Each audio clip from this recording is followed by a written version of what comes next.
O Alexandre Cândido vai falar sobre a estrela de Belém. Tem tudo a ver agora com essa história de Natal, nascimento de Jesus Cristo, a estrela de Belém que guiou José e Maria.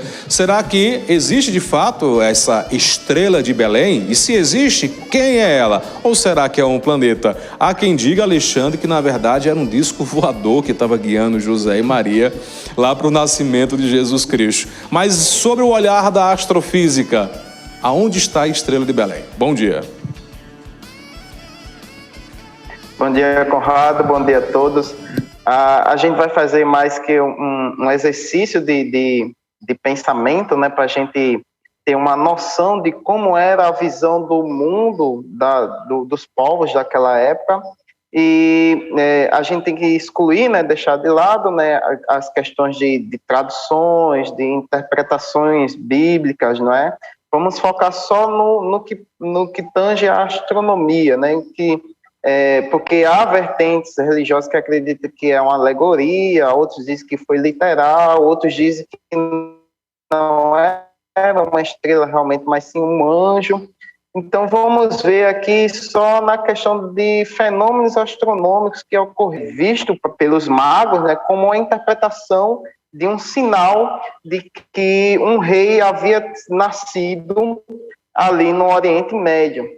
E a gente tem que lembrar também que a data do nascimento de Cristo, ela não é certa, não é? Então, provavelmente Jesus nasceu aí entre 1 a 6 anos antes do que a gente diz que foi o nascimento de Cristo realmente. Então, a gente tem que ver quais os fenômenos astronômicos que ocorreram aí nesse período, né, de até 6 anos antes do nascimento de Cristo. Para a primeira hipótese, a gente tem que pode ter sido um cometa muito brilhante, né, que os magos podem ter visto, né, e achado que era um sinal da vinda do Messias na Terra.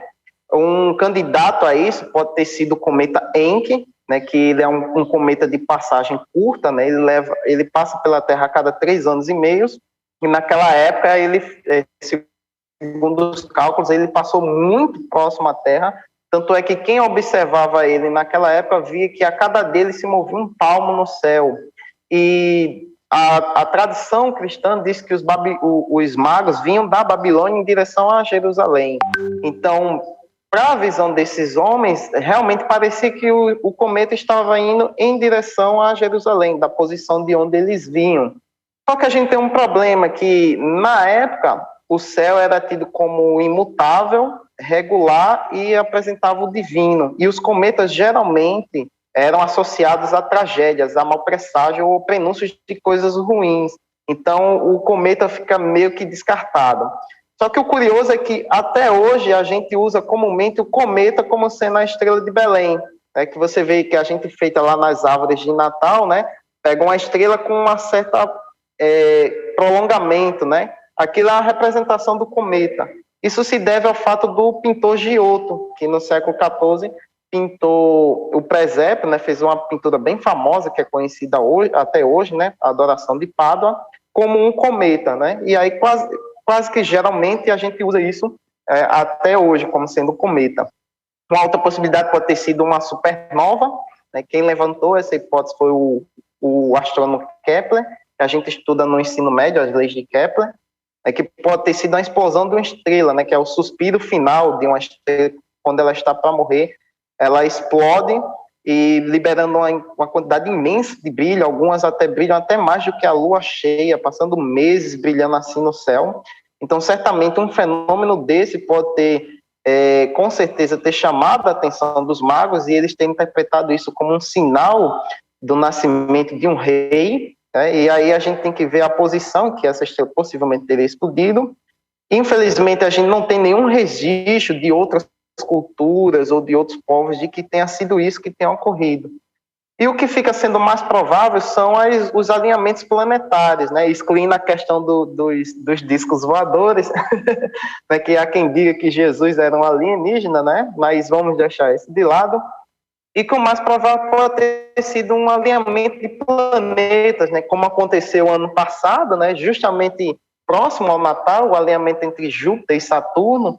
Mas um alinhamento que pode ter chamado a atenção naquela época foi o alinhamento entre Júpiter e Vênus, que coincidentemente são as duas estrelas que a gente enxerga como estrelas no céu, não é? Mas são planetas, mas são os dois astros mais brilhantes do céu, depois do Sol e da Lua.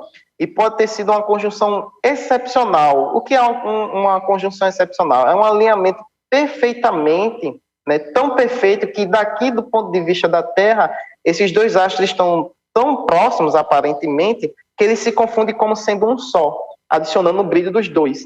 Então, obviamente, isso deve ter chamado a atenção de quem se orienta pelo céu naquela época, né? Quem estudava os astros, né? Então, algo tão grandioso, tão fenomenal como uma conjunção dessa, que ela é raríssima de acontecer, né? Acontece aí a cada milênios, né? Conjunções acontecem todos os meses, mas uma dessas assim, é excepcional. Então, obviamente, pode ter chamado a atenção dos magos. E, segundo os cálculos, naquela época, não ocorreu apenas só uma vez, mas aconteceu 3 vezes em um curto período de tempo. Então, certamente, isso chamou muita atenção dos magos e de quem estudava astronomia naquela época, a ponto de eles acharem que era um prenúncio de algo grandioso que estava para acontecer. E se você levar em consideração, essa hipótese fica mais forte ainda, porque Júpiter e Vênus, na cultura judaica, eles têm significados importantes para o judaísmo, né? Porque, se eu não me engano, Júpiter representa o reino de Sião e o guardião de Israel, e Vênus significa a morada. Então, essa questão poderia ter sido interpretada como o guardião, o Messias vindo em direção ao reino dos judeus. Então fica a estrela de Belém. Interessante, meu querido Alexandre Cândido, obrigado pela...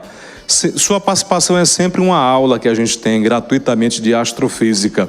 Nós já estamos terminando o ano, eu quero agradecer profundamente suas participações aqui com o quadro Astrofísica, 10 minutos desvendando a astrofísica, e espero que em 2022 você possa estar continuando com a gente, juntamente com o nosso querido Renan. O Renan sumiu, cadê ele, hein, o Renan?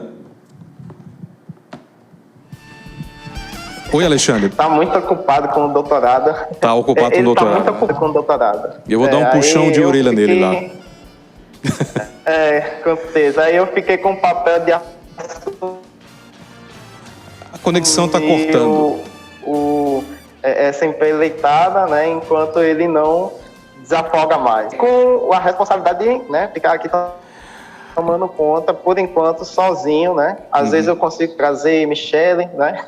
Para vir aqui também. Mas quando acredite... ele desafogar, aí a gente retorna. Mas acredite que você está conseguindo segurar a peteca com maestria. Parabéns. Eu já vou te dar uma missão A gente vai ter um recesso aí de uma semana, que é a próxima, e a gente volta em janeiro de 2022, com a normalidade aqui no Diário News, e eu já vou jogar um assunto para você, já pegando aí carona no lançamento mundial que teve aí de Matrix Ressurreições, né, que está sendo muito assistido aí nos cinemas, e já suscita aquela história: será que nós estamos vivendo numa simulação, como se fosse um jogo de computador?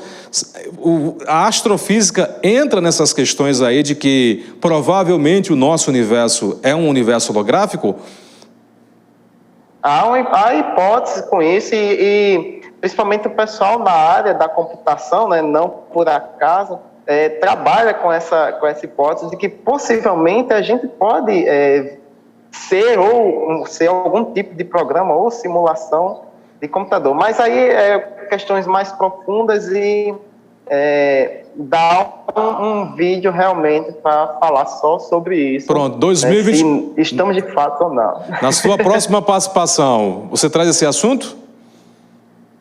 Trago, a gente dá uma olhada e trazemos aqui o que podemos falar sobre isso à luz da astrofísica, da ciência.